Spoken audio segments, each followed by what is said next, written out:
Listening with the Stars, Stellar Celebrity Memoirs Read by Their Authors. That's the headline from the New York Times Book Review, where writer and editor Elizabeth Egan makes the case that there's nothing quite like hearing a famous person's life story in their own instantly recognizable voice. She acknowledges that author-narrated audiobooks can be hit or miss, too raspy, too peppy, too monotone, but when a pro steps up to the mic, the effect is strangely intimate, like watching a one-person show from a front-row seat in an empty theater.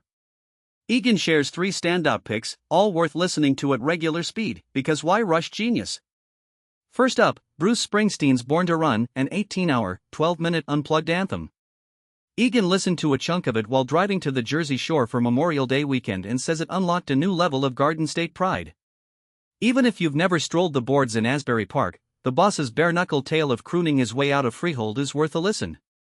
You get the stories behind the songs and the people behind the stories, all unfolding in Springsteen's unvarnished Jersey accent, think Wyoming for human, orange for orange.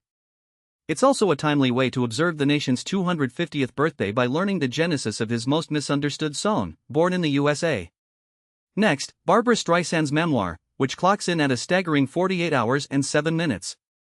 Egan says it lands less like a private show and more like a cozy diner meetup with a dishy friend who just happens to be a star. When Streisand talks about her father, who died when she was 15 months old, you can hear the longing in her voice.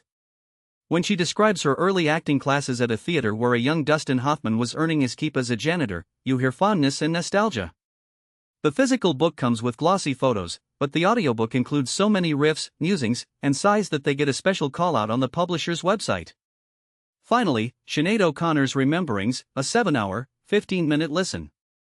Egan downloaded it in a fit of 90s nostalgia and found herself with a lump in her throat when O'Connor read her epigraph in Latin, "Ca cantat, bis orat, he who sings, prays twice."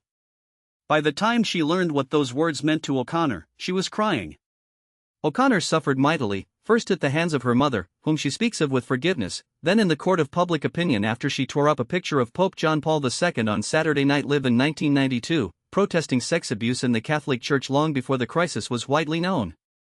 She speaks heartbreakingly of her plan to write more books. Instead, she died at 56, 2 years after this memoir came out. Her candor and courage live on in this recording. 3 distinct voices, 3 vastly different lives, each offering that front-row intimacy only an author-narrated memoir can deliver. Thanks for listening, and happy listening to you.